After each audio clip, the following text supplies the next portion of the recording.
Le champ des possibles, présenté par Caroline Tapaz.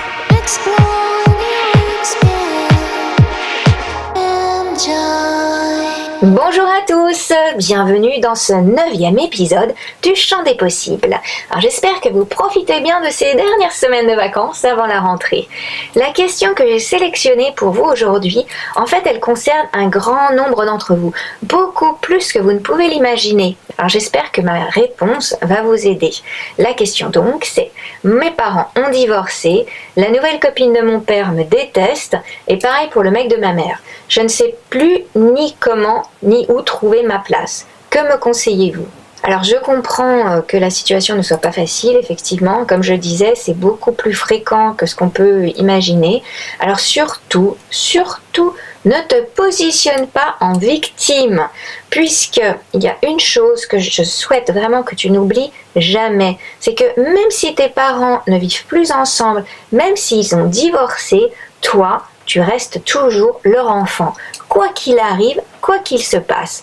Donc ton bien-être et ton équilibre, ça reste leur responsabilité. Alors ta place, elle est aussi bien chez ton père que chez ta mère. Ne t'isole surtout pas en ne te sentant pas à ta place, parce que tu vas être malheureux et tout risque de prendre des proportions démesurées, voire dramatiques. Alors ce serait vraiment dommage, puisque si tu te fais une place en t'imposant, tu verras que tout ira mieux. Alors bon, j'utilise le terme imposer, forcément il y a quand même s'imposer, on est d'accord, tu n'as pas non plus à leur faire vivre un enfer, je ne te conseille pas de t'imposer dans le conflit. On est d'accord.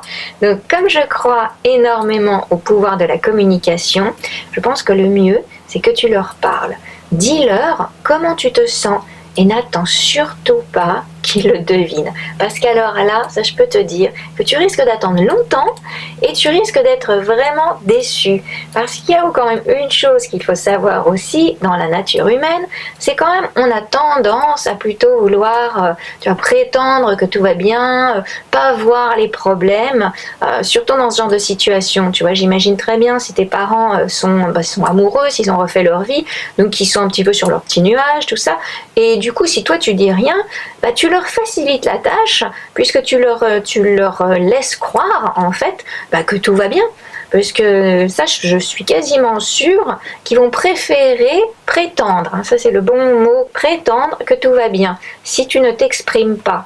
Ou alors même si tu dis rien, alors en plus toi je te connais pas, mais je peux dire que moi, quand il y a quelque chose qui me plaît pas, j'ai une faculté à pourrir l'ambiance, c'est assez démentiel. Donc je te conseille pas de faire la même chose.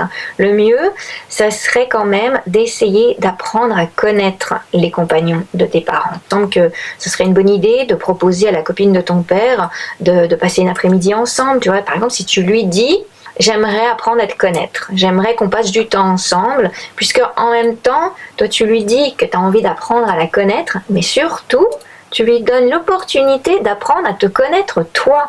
Vous risquez d'avoir de très bonnes surprises, parce que quelque part, si ton père est tombé amoureux de cette personne, et si ta mère aussi est tombée amoureuse de son nouveau mec, c'est bien qu'ils doivent être bien, quoi, ces gens, tu vois, c'est pas tes ennemis, en tout cas, ils sont là pour rendre tes parents heureux. S'ils ont divorcé, c'est qu'ils n'étaient plus heureux ensemble. Forcément, t'as dû vivre des moments qui n'étaient pas faciles, ça devait être quand même tendu à la maison. Donc là, si tu vois tes parents qui sont amoureux, heureux, quelque part, c'est quand même tout bénéfice pour toi.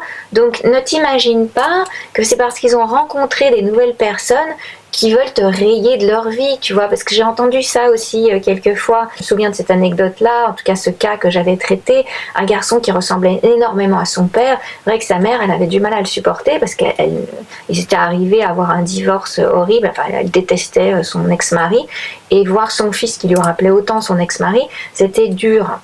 Mais bon, là, c'est un cas, tu me racontes pas ça, donc je pense pas que ça soit ton cas, tu vois. Donc, donne-leur l'opportunité d'apprendre à te connaître, et toi, ouvre-toi à les connaître également.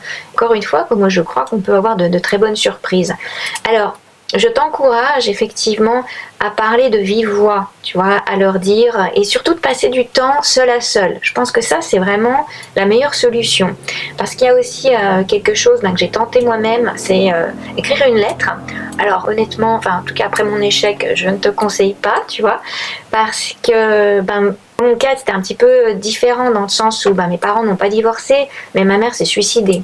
Après sa mort, mon père, il a un peu refait sa vie. Enfin, je dis un peu, voilà, il a eu plusieurs copines, mais alors, il y en a une en tout cas avec qui ça passait pas du tout. Et je sais pas, on avait vraiment des problèmes toutes les deux, genre c'était presque épidermique, quoi. On avait du mal à être dans la même pièce. Alors un jour, je lui ai écrit une lettre, comme j'arrivais pas à lui parler, pour lui expliquer ce que je ressentais. Et je sais pas, quelque part, j'attendais un peu de compassion de sa part, j'attendais de la compréhension. Bon, alors pas du tout.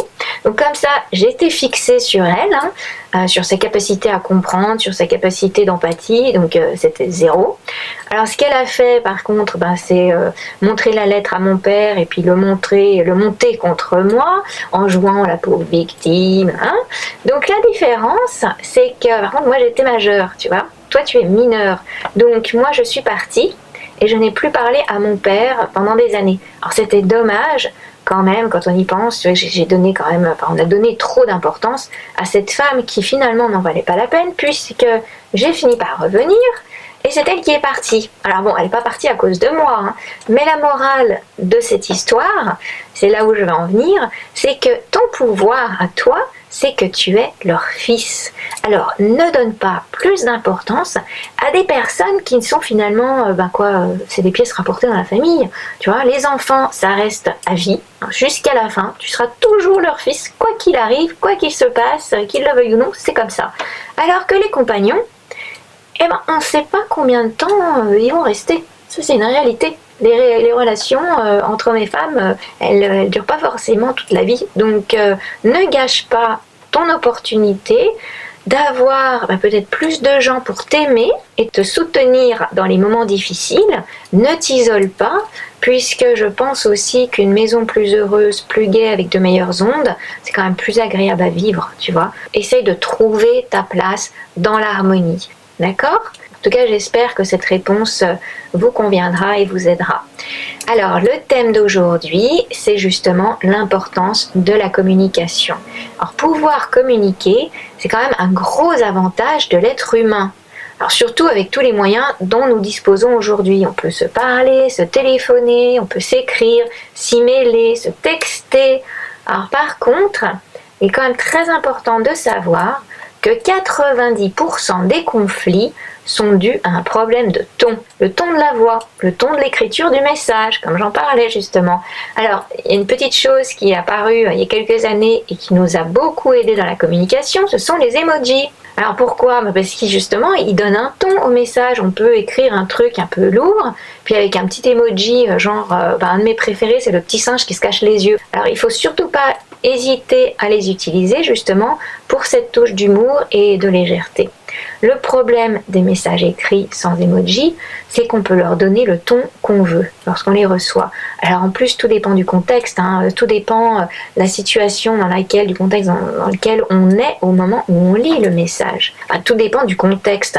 Alors que un message avec ponctuation, par exemple, c'est déjà tout de suite mieux, parce que la ponctuation, quelque part, c'est un peu l'ancêtre de l'emoji. Donc vous êtes quand même une génération, c'est vrai que vous utilisez plus les emojis, mais vous avez aussi une manière de vous exprimer par SMS, notamment, où il faut carrément un dictionnaire pour vous comprendre. Donc la ponctuation, ça vous oubliez facilement. Et quelque part, je trouve que c'est dommage, puisque un message sans ponctuation, sans emoji, qu'est-ce que c'est ? On tombe dans le flou de l'interprétation. Il n'y a pas de ton du tout. Alors le flou de l'interprétation, c'est justement le plus gros danger de la communication. Dans la communication, en fait, tout est question de perception, d'interprétation et de projection. La projection, c'est quoi ? En fait, on interprète en fonction de ce que l'on projette, justement par rapport à son propre état d'esprit. Alors, les gens qui sont, on va dire, à tendance parano, ils vont projeter que du négatif. Alors même un message neutre, forcément, devenir négatif. Après, on a la catégorie des rêveurs, les romantiques, qui sont des illusions, des films, tout ça. Eux, ils vont interpréter aussi ce qu'ils ont envie d'entendre, ce qui correspond le mieux à l'illusion qu'ils se sont faites. Donc, en règle générale, de toute manière, on interprète ce qu'on a envie ou besoin d'entendre. Et ça peut être un danger. Alors, dans la communication de vive voix, le ton est là. Alors on a nettement moins l'occasion ou le risque de mal interpréter. Mais surtout, on peut tout de suite en parler, dire mais tu m'as dit quoi là? Donc voilà, comme ça on peut résoudre en fait les malentendus assez rapidement. Ça va, en fait, on gagne du temps, quoi, ça va plus vite. Hein. Mais ceci dit, j'avais déjà parlé dans un précédent épisode des dangers de l'interprétation, du problème, surtout des différences de fréquence. Notamment, on peut dire des choses et la personne en face ne va pas du tout entendre les mêmes mots parce qu'elle n'a pas la même fréquence que nous et elle ne peut pas entendre les mêmes sons que nous émettons. Alors là, c'est un peu comme une station de radio mal réglée, on va dire. Donc, bon, je l'avais déjà dit, ça, insister, c'est juste une perte de temps, une perte d'énergie, donc il n'y a rien à faire. Mais l'avantage, c'est qu'au moins, on peut s'en rendre compte assez vite, puisque lorsqu'on voit que la situation, la conversation est stérile et qu'elle n'évolue pas, là on se rend vite compte quand la personne s'obstine aussi à dire qu'on a dit quelque chose et nous on sait très bien qu'on l'a jamais dite. Voilà quoi, là c'est l'importance en fait de la communication dans ce genre de cas, c'est que les personnes que nous avons en face de nous, on ouvre les yeux sur elles, en fait, on sait tout de suite qu'on n'est pas en phase avec elles, donc on n'a rien à faire avec ces personnes-là, parce que les conflits seront perpétuels. Quand on n'est pas sur la même longueur d'onde, on peut faire tout ce qu'on veut, ça marche pas. Voilà, ça nous ouvre la communication, nous ouvre les yeux, nous fait gagner du temps. Je reviendrai aussi plus tard sur la technique de l'effet domino, je l'ai un petit peu mentionné, notamment on va en parler et la travailler. Hein. Donc la technique de l'effet domino, ce qui est très pratique avec ça, c'est qu'en fait on gagne du temps, c'est très facile, c'est très simple, c'est basé sur une logique. Hein, le domino, c'est ça, il y a une suite logique. Donc quand on a des personnes, quand la communication n'est pas fluide, c'est qu'on n'est pas sur la même longueur d'onde. Ça, c'est un signe qui nous éloigne du bon chemin. Alors, le son de la voix d'une personne nous donne beaucoup d'indications sur elle, ça c'est vrai, des indications sur sa personnalité, et aussi même sur son état de santé. Par exemple, moi si je commence à vous parler comme ça, très très aigu, là, déjà vous n'allez pas vouloir m'écouter pendant longtemps parce que c'est assez énervant, on est d'accord?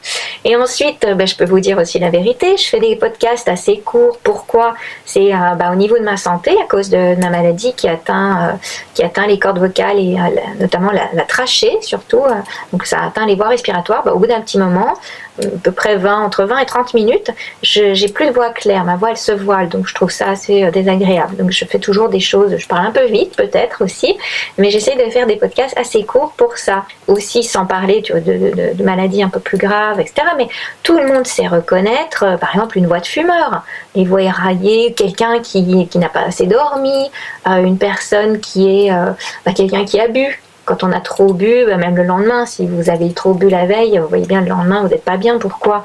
Parce que les cordes vocales, elles sont affectées directement par le foie. Il faut une bonne digestion. Je reviens sur l'importance d'une bonne hygiène de vie. Hein, fumer, boire, là je suis pire que vos parents peut-être, mais c'est pas pour rien, c'est pour votre santé, et puis pas que, c'est parce qu'on est jugé sur sa voix, puisque on décèle tellement de choses à travers la voix, donc c'est la manière dont vous vous présentez, la manière dont vous parlez, la manière dont vous communiquez, et c'est aussi, ça fait partie du jugement, et le jugement, ça fait partie de la nature humaine, on ne peut pas y échapper. Donc quand vous vous présentez, sachez que vous êtes jugé sur votre voix, et quand vous communiquez, le ton de votre voix, les vibrations de votre voix, elles disent énormément de choses sur vous. De toute façon, je ferai un podcast totalement consacré à la voix, au pouvoir de la voix. Donc on reviendra là-dessus et je vous parlerai du software, le logiciel avec lequel j'ai travaillé pendant un moment, qui avait été développé par un scientifique et qui analyse en fait la voix. C'est totalement fascinant, c'est hallucinant. Et donc voilà, on en parlera un peu plus longuement. Donc on va revenir sur la communication par écrit. Donc je dirais que par écrit, c'est plus facile de contrôler en fait sa manière de communiquer, puisqu'on peut mieux prendre le temps de choisir ses mots, alors qu'à l'oral, les mots ils sortent directement. D'ailleurs on dit bien tourne cette fois ta langue dans ta bouche avant de parler. C'est une manière de dire il vaudrait mieux réfléchir, mais ça, qui est-ce qui le fait? Moi quand j'étais petite, ma mère me disait ça, j'essayais franchement de tourner 7 fois la langue dans ma bouche et je disais les mêmes conneries après. Et je me disais ça sert à rien. Mais voilà. À l'oral, on a plus de chances de se griller dans la spontanéité, alors qu'à l'écrit, on peut mieux contrôler, mieux gérer ses mots. Mais si on y pense bien, combien de disputes ont commencé par des SMS mal interprétés? Justement parce que c'est à cause de ce problème de ton. Alors combien prennent encore leur téléphone, surtout dans votre génération, qui communiquent énormément par SMS. Combien d'entre vous prennent encore leur téléphone pour avoir une conversation de vive voix? C'est une vraie question que je vous pose. Réfléchissez un peu à ça. Ou alors encore mieux, combien, quand après une dispute par SMS, combien prennent rendez-vous pour discuter du problème? Ça disparaît, ça se fait plus. Mais l'importance de communiquer, c'est de pouvoir exprimer ses sentiments, ses envies, ses émotions, ses besoins, et c'est surtout pour résoudre des tas de problèmes. Si on communiquait pas, mais on vivrait comment? D'ailleurs, même si on communiquait par signe, c'est une communication. Donc communiquer, c'est une chance de pouvoir exprimer ce que l'on ressent. Donc ça nous évite notamment d'avoir à deviner les choses. Alors tout le monde n'a pas la faculté paranormale d'entendre ce que les autres pensent. En plus, non mais sérieusement, vous imaginez un monde où on n'aurait pas besoin de communiquer verbalement ou par écrit ou même par signe, où tout passerait par les ondes du cerveau, de cerveau à cerveau. Sérieusement, ça serait horrible, ce serait vraiment terrible, ça serait triste. Donc profitons de cette grande chance de pouvoir communiquer, et en plus ça c'est accessible à tous. Je vous conseille vivement d'en profiter et d'avoir de la gratitude pour cette aptitude, pour cette faculté qu'on a, et tous les outils que nous avons. Utilisez-les à bon escient. Et j'en profite pour vous dire à la semaine prochaine. Alors merci encore de nous envoyer vos questions par email à teamdivalia@the8not.org, et aussi n'hésitez pas à souscrire à la chaîne YouTube et surtout à partager avec vos copains. Merci beaucoup, gros bisous à tous.